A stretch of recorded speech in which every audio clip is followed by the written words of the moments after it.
Ihsane Jarfi nasceu em 1979 na Bélgica. Ele nasceu em uma família de origem marroquina.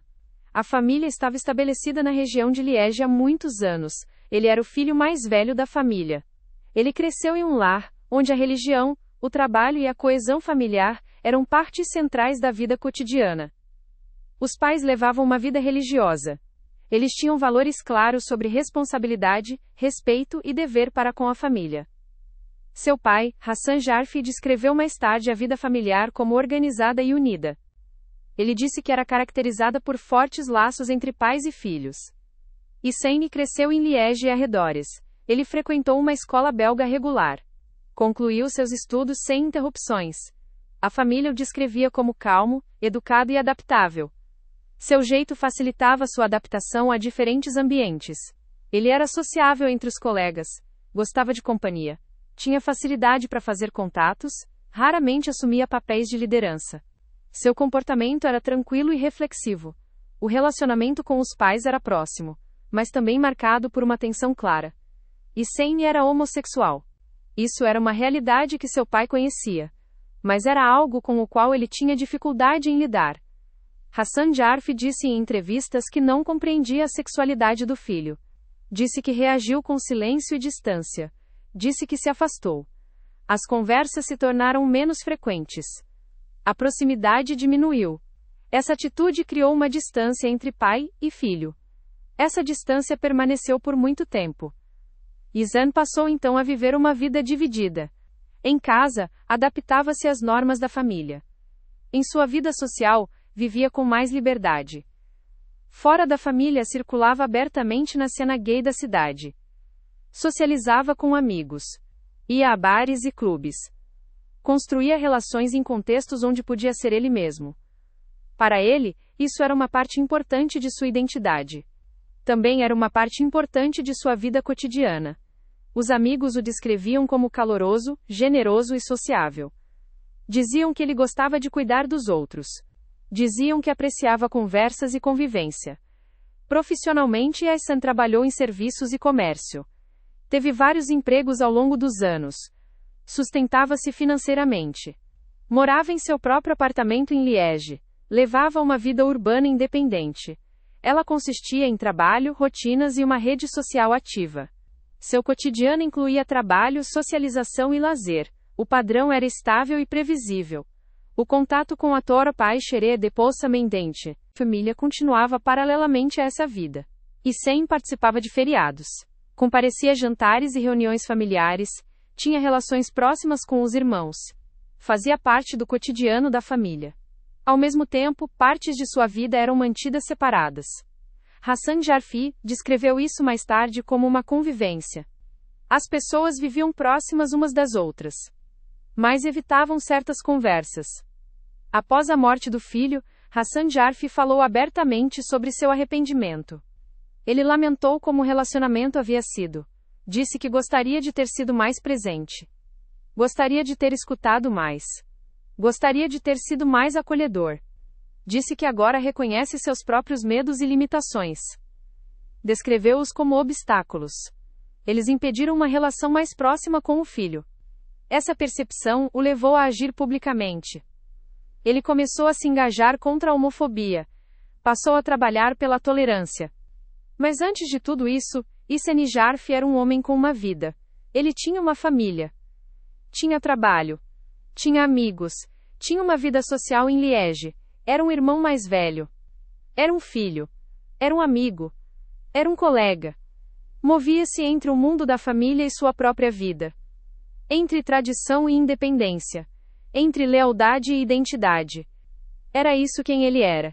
Antes que tudo o mais tomasse conta. Em 22 de abril de 2012, Ihsane Jarfi estava no centro de Liege. Era um domingo à noite. Ele estava na área de vida noturna da cidade, nos bairros ao redor da Rue Saint-Paul e da Rue du Marché. Ele foi ao Open Bar. É um bar gay no centro da cidade. É bem conhecido na região. Ele já o havia visitado antes. Durante a noite ele sentou-se ao bar. Conversou com outros clientes. Bebeu álcool. Testemunhas o descreveram mais tarde como calmo. Descreveram-no como sociável e acessível. Ele estava sozinho. Não estava acompanhado. Movia-se naturalmente pelo local. Participava das conversas. Tinha contato com funcionários e clientes. Nada em seu comportamento foi descrito como conflituoso. Nada foi considerado incomum. Pouco antes do horário de fechamento, Hissène saiu do bar. Do lado de fora, várias pessoas estavam paradas. Entre elas, um grupo de jovens em um carro. Depoimentos indicam que Hissène iniciou contato com os homens. Eles conversaram brevemente. Em seguida, ele entrou no carro com eles. O carro foi descrito como um Volkswagen Polo escuro. Câmeras de vigilância da região registraram partes do ocorrido. As imagens mostram Hissène do lado de fora do bar. Mostram-no conversando com os homens. Mostram-no entrando no carro. Não há sinais de força. Não há conflito visível. Não há luta. Com base no que se vê, a situação parece voluntária. O carro deixou a área com Hissène como passageiro. Essa é a última vez em que ele é visto com certeza ainda vivo. Durante a noite e a manhã seguinte, não há notícias dele. Ele não volta para casa. Não atende o telefone. O contato é completamente interrompido. A família fica preocupada. Ele não aparece. Não pode ser localizado. Isso é incomum para ele. O desaparecimento é comunicado às autoridades. A polícia inicia as buscas. Nos primeiros dias, há poucos indícios. Não há saques bancários. Não há ligações telefônicas. Não há sinais de vida. A investigação rapidamente se concentra em 2 pontos. As últimas observações no open bar. E o carro em que ele entrou. Por meio de imagens de vigilância e depoimentos, o carro é identificado. Os homens que estavam nele também são identificados. Os investigadores mapeiam padrões de deslocamento. Analisam telefones celulares. Rastreiam a rota do veículo. Ao mesmo tempo, são realizadas buscas. Fora da cidade. Ao longo de estradas. E em áreas mais remotas. O tempo passa. Hissène ainda não é encontrado. Para a família, a angústia aumenta. Hassan Jarf descreveu mais tarde aqueles dias como um vazio. Uma espera sem respostas. Cada hora parecia mais longa por causa da incerteza. Ele disse que ainda tinha esperança. Esperava que o filho aparecesse. Esperava que ligasse. Isso muda o caráter da investigação. O foco muda de desaparecimento para homicídio. De busca para reconstrução. A polícia volta às últimas horas em Liege. Volta ao carro. Volta aos homens que foram vistos com Hissène fora do open bar. Volta aos movimentos deles durante a noite. A investigação se estreita. Os investigadores retornam ao último avistamento confirmado de Hissène Jarf fora do open bar. As imagens de vigilância da área são analisadas quadro a quadro. Os depoimentos das testemunhas são comparados. A linha do tempo é construída minuto a minuto. 4 jovens são identificados. Eles são identificados como os que estavam no carro em que Hissène entrou. O carro é um Volkswagen Polo. Ele pertence a um dos homens. Por meio de dados de registro, depoimentos e imagens de câmeras, a polícia rapidamente liga o veículo aos indivíduos do grupo. Os movimentos deles durante a noite são mapeados. Torres de celular são analisadas. Sistemas de vigilância de trânsito são revisados. Interrogatórios são realizados. Durante a noite, os homens circularam por diferentes locais de Liege. Eles beberam álcool, visitaram bares, dirigiram pela cidade. Quando Hissène entra no carro, a viagem continua. O que acontece nos primeiros minutos dentro do carro não pode ser estabelecido com exatidão. No entanto, depoimentos e interrogatórios posteriores mostram que o clima muda rapidamente. A investigação mostra que o carro deixa o centro da cidade, segue em direção a áreas mais remotas. O trajeto passa por vários municípios. Os dados de celular confirmam os deslocamentos. O carro para em vários momentos. Há lacunas de tempo. Depois, segue em direção ao campo. Quando a polícia começa a interrogar os homens, eles apresentam versões contraditórias. Os relatos divergem. Divergem sobre quem fez o quê. Sobre quando a violência começou. Sobre como a situação se desenvolveu. Nenhum deles consegue apresentar uma versão coerente. Há lacunas. Há contradições. Há mudanças entre os interrogatórios. Ao mesmo tempo, as provas técnicas começam a falar. Vestígios no carro são analisados. Vestígios nas roupas são analisados. Vestígios nos corpos são analisados. Sangue é recolhido. Fibras são recolhidas. Material biológico é recolhido. Os padrões de lesões são comparados com os laudos forenses. Tudo aponta para a mesma conclusão. A violência foi praticada dentro do carro e em locais onde o carro parou durante a noite. Os investigadores reconstroem a sequência. Hissène foi inicialmente submetido a agressões e abusos dentro do carro. Depois foi arrastado para fora. Foi espancado em vários locais. A violência foi repetida, foi prolongada, foi degradante. Nada indica um acesso súbito de raiva. Tudo aponta para uma situação em escalada. Várias pessoas participaram. O motivo surge gradualmente. Declarações nos interrogatórios mostram um padrão. Testemunhos de conhecidos confirmam isso. Conteúdos nas comunicações dos homens reforçam esse quadro. Há um padrão claro de atitudes homofóbicas. Vários dos homens expressam desprezo, expressam zombaria, expressam agressividade ligada à sexualidade de Hissène. Isso se torna central para a investigação. Quando a polícia confronta os homens com as provas, as versões mudam. As negações se transformam em tentativas de explicação. A responsabilidade é transferida entre ele e S. Os papéis são redistribuídos. Ninguém assume tudo. Todos tentam minimizar sua própria participação. Ao final, a promotoria estabelece uma sequência coerente dos fatos. Hissène foi levado para o carro. Foi espancado. Foi humilhado. Foi transportado entre diferentes locais. Foi deixado gravemente ferido. Ele morreu mais tarde em decorrência dos ferimentos. Os 4 homens são presos. Eles são detidos. A investigação é classificada como homicídio, com circunstâncias agravantes, incluindo motivação de crime de ódio. O caso segue para julgamento. Os 4 homens que estavam no carro naquela noite são identificados. São eles: Mutlu Kizilaslan, Jeremy Vintgens, Eric Parmentier e Jonathan Lequeu. Mutlu Kizilaslan tem cerca de 20 anos. É o proprietário do carro. Possui carteira de motorista. É quem dirige durante a noite. Ele vive na região de Liege.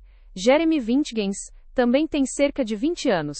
Pertence ao mesmo círculo social. Já conhecia Kizilaslan anteriormente. Está no carro como passageiro. Eric Parmentier está na mesma faixa etária. Circula nos mesmos ambientes sociais.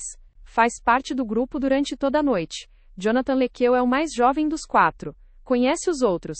Tem uma posição mais periférica no grupo. Também está no carro quando Hissène entra. São esses 4 homens que a polícia identifica posteriormente, por meio de imagens de vigilância, depoimentos de testemunhas e provas técnicas. O julgamento começa no Tribunal do Júri de Liege, no outono de 2014. A segurança é reforçada. O interesse é grande, da mídia e do público. Na sala de audiências está a família de Hissène Jarfi. Seu pai Hassan Jarfi senta-se na primeira fila. No banco dos réus estão 4 jovens, acusados de homicídio, com circunstâncias agravantes e motivação de crime de ódio.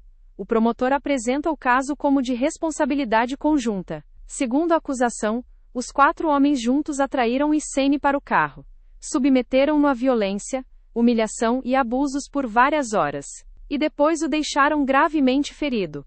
O promotor descreve a violência como prolongada, repetida, direcionada, com ligação clara à sexualidade de Hissène. O tribunal analisa sistematicamente a sequência dos acontecimentos, desde o encontro fora do open bar até a descoberta em Villers-le-Temple. Depoimentos são apresentados, provas técnicas, dados de telefonia móvel, relatórios forenses. Imagens são exibidas. Linhas do tempo são projetadas. Cada movimento é reconstruído. É nesse contexto que os 4 homens são apresentados, um por um. Mutlu Kizilaslan é descrito pelo promotor como a força motriz do grupo. Ele é dono do carro. Ele dirige. Ele toma decisões durante a noite. A acusação o aponta como central nos acontecimentos, tanto logisticamente, quanto na escalada da violência. Jeremy Vintgens é apresentado como participante ativo. O promotor afirma que ele não foi um espectador passivo, mas que participou da agressão e dos deslocamentos. Suas próprias declarações nos interrogatórios são usadas para demonstrar consciência e envolvimento. Eric Parmentier é descrito como impulsivo e agressivo. O promotor o aponta como alguém que exerceu violência física, e contribuiu para o tratamento degradante de Yesenia. Jonathan Lequeu, o mais jovem, é descrito como presente e envolvido, mesmo que seu papel seja mais de seguidor do que de líder. O promotor enfatiza que presença, participação e omissão são suficientes para configurar responsabilidade. As defesas tentam desmontar a ideia de responsabilidade conjunta. Apontam contradições nos interrogatórios, lacunas de memória, intoxicação e a dificuldade de estabelecer quem fez o que em cada momento. Cada advogado tenta isolar seu cliente dos atos mais graves, mas o promotor mantém o quadro geral. Segundo a acusação, não são atos isolados, mas um curso conjunto de violência. Uma cadeia de decisões, ações e omissões que juntas levaram à morte de Yesenia Jarf. O promotor constrói o caso cronologicamente, desde o momento em que Yesenia entra no carro até o momento em que o corpo é deixado em Villers-le-Temple. A reconstrução baseia-se em dados móveis, provas técnicas, medicina legal e nas próprias declarações dos réus. Após Yesenia entrar no carro, o grupo deixa o centro de Liege. Durante o trajeto, o clima muda. Segundo a acusação, o assédio começa rapidamente. Comentários sobre sua sexualidade, zombarias, provocações. O que começa verbalmente torna-se violência física. O carro para várias vezes. Em um dos locais, Yesenia é puxado para fora. É espancado. Recebe chutes. É submetido a tratamento degradante. A violência não termina após um único ataque. Ela retorna. O grupo continua dirigindo. Yesenia é colocado novamente no carro, depois retirado em outro local. O promotor descreve um padrão. A violência recomeça cada vez que o carro para. Os laudos forenses confirmam traumas repetidos. As lesões estão espalhadas por todo o corpo, fraturas nas costelas, hemorragias internas, lesões na cabeça e no tronco. Não há sinais de um ato rápido e letal, mas de um processo prolongado. O promotor destaca que Yesenia estava consciente durante parte das agressões. Os padrões das lesões mostram reações de dor e defesa. Ele tentou se proteger. Ele se moveu. Ele estava vivo enquanto a violência ocorria. No final, ele é deixado gravemente ferido. O grupo vai embora. E Rizão é deixado para trás. Segundo a perícia, ele morre horas depois, em decorrência dos ferimentos. Quando o corpo é encontrado no campo em Villers-le-Temple, o local é avaliado como ponto de descarte, não como local do crime. O promotor afirma que o corpo foi movido para ocultar o que havia ocorrido. No tribunal, cada parte da sequência é ligada aos 4 réus. Posições dos celulares, movimentos do carro, linhas do tempo, lesões no corpo, vestígios no veículo. Tudo é colocado lado a lado. O promotor apresenta isso como uma sequência conjunta, na qual todos tiveram participação, por ação, ou por permitir que ocorresse. Quando os interrogatórios são analisados em juízo, o quadro é fragmentado. Mutlu Kizilazlan admite que estava presente, mas minimiza seu papel. Diz que era apenas o motorista, que tentou acalmar a situação, coloca a iniciativa nos outros. Afirma que não participou ativamente da violência. Jeremy Vintigens admite presença, mas nega ter agredido. Diz que tentou impedir, que não compreendeu a gravidade, que a situação saiu do controle. Em interrogatórios anteriores, porém, descreveu fatos de forma diferente. Essas contradições são exploradas em tribunal. Eric Parmentier admite partes da violência, mas culpa o álcool, o ambiente e a pressão do grupo. Descreve os fatos como caóticos e não planejados. Ao mesmo tempo, o promotor aponta declarações nas quais ele descreve socos e chutes com mais detalhes. Jonathan Lequeu descreve-se como passivo. Diz que apenas acompanhou, que não teve coragem de se manifestar, que não participou. O promotor o confronta com provas técnicas e com depoimentos de testemunhas que o ligam diretamente à violência. Os interrogatórios são marcados por mudanças, Versões se alteram. Detalhes desaparecem. Novas explicações surgem. Ninguém assume responsabilidade total. Cada relato é ajustado para reduzir a própria participação. O promotor destaca SSO como um padrão. 4 homens juntos a noite inteira. 4 homens que participaram. 4 homens que agora tentam se separar uns dos outros. Em tribunal, as versões são confrontadas. O que um nega, outro confirma. O que primeiro é descrito como brincadeira, depois aparece como agressão. O que é dito ter ocorrido fora do carro, depois é colocado dentro. O tribunal é apresentado a todas as contradições, a todas as lacunas, a todas as mudanças. O promotor retorna sempre ao mesmo ponto. A violência foi conjunta. Foi prolongada. E só foi possível porque ninguém a interrompeu. As defesas apresentam estratégias distintas, mas com um objetivo comum: quebrar a ideia de um curso conjunto de violência e reduzir a responsabilidade de seus clientes. Para Mutlaq Zilaslan, a defesa enfatiza que ele era o motorista, não o instigador. Ressalta que ele apenas dirigiu, que seguiu os outros, que não conduziu o desenrolar dos fatos. A defesa aponta que as lesões mais graves não são ligadas a ele e tenta construir a imagem de um papel mais passivo. Para Jeremy Winkdins, a defesa destaca a incerteza. Aponta a intoxicação, lacunas de memória, confusão. Argumenta que não é possível estabelecer com precisão o que ele fez em cada momento. A defesa de Eric Parmentier tenta minimizar a natureza da violência. Descreve a situação como escalada, caótica, não planejada. Enfatiza a impulsividade, em vez de intenção. E tenta separar participação em briga de responsabilidade por violência letal. Para Jonathan Lequeu, a defesa baseia-se na subordinação. O descreve como seguidor, alguém levado pelos outros, com pouca influência, sem capacidade de interferir nos acontecimentos. Tenta colocá-lo fora dos momentos mais graves e enfatizar sua idade e posição no grupo. Em comum, as defesas tentam fragmentar os fatos. Dividem a noite em momentos isolados. Distribuem a responsabilidade em lugares diferentes, em tempos diferentes, entre pessoas diferentes. A acusação contesta essa fragmentação.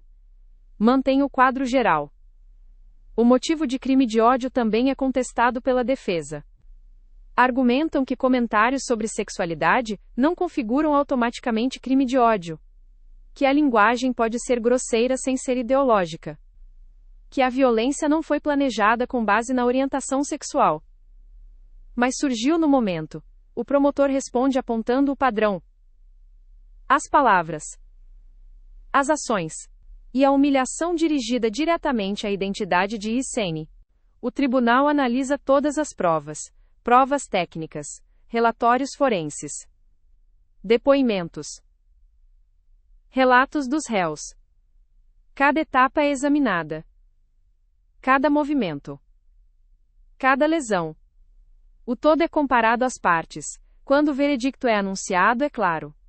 O tribunal conclui que a violência foi conjunta, que foi prolongada, que foi marcada por humilhação e que o motivo estava ligado à sexualidade de Hissène Jarf. A classificação como crime de ódio é mantida. Mutlaq Zilaslan é condenado à prisão perpétua. Jeremy Winkdins é condenado à prisão perpétua. Eric Parmentier é condenado à prisão perpétua. Jonathan Lequeu é condenado a 30 anos de prisão. O tribunal estabelece que presença é suficiente, participação é suficiente, omissão é suficiente. Ninguém sozinho carregou toda a responsabilidade, mas todos carregaram responsabilidade. Na sala do tribunal está a família de Hissène Jarf. Hassan Jarf ouve a leitura da sentença. Mais tarde, ele descreve o momento como vazio, não como alívio. Diz que nenhuma sentença compensa a perda de um filho. Com as condenações, o processo judicial se encerra. Mas o caso deixa marcas muito além do tribunal. Após as sentenças, o significado do caso muda. Hissène Jarfi deixa de ser apenas um nome em um processo judicial. Torna-se um símbolo no debate público belga. O assassinato é classificado como crime de ódio, com motivação homofóbica. É a primeira vez na Bélgica que um homicídio é legalmente reconhecido como homofóbico. Isso confere ao caso um peso especial, jurídico e político. Hassan Jarfi se manifesta publicamente, primeiro como pai, depois como uma voz ativa. Em entrevistas, discursos e encontros, ele fala sobre o filho. Fala sobre sua incapacidade de aceitá-lo plenamente em vida. E sobre a culpa que carrega. Ele fala sobre vergonha. Sobre silêncio dentro de casa. Sobre a distância entre eles. Relaciona isso diretamente ao ocorrido. Não como causa, mas como parte do contexto. Ele diz que não quer que nenhum pai passe pelo que ele passou. Ele funda a Foundation Hissène Jarfi. O trabalho é voltado ao combate à homofobia, ao racismo e à violência. Ele visita escolas, participa de conferências, encontra políticos, treina policiais, fala com jovens, com professores e com pais. Sua voz torna-se central no combate aos crimes de ódio na Bélgica. Ao mesmo tempo, o caso gera debate sobre o papel do sistema de justiça, sobre como crimes de ódio são identificados, sobre como polícia, promotores e tribunais devem trabalhar com motivação. O caso passa a ser usado em educação, em contextos jurídicos e no debate público. Torna-se um exemplo de como o preconceito pode levar à violência extrema. Em Liège, cerimônias memoriais são realizadas.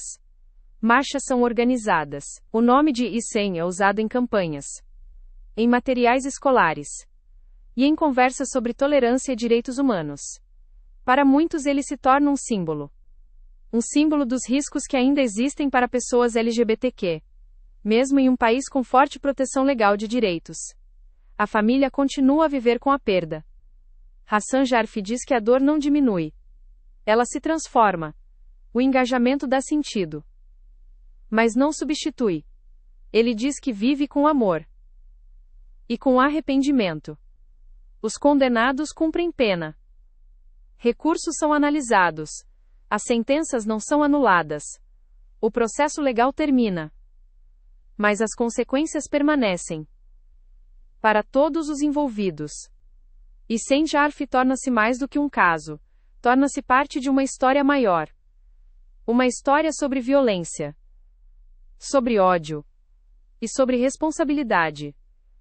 Sobre família, sobre silêncio e sobre reconciliação.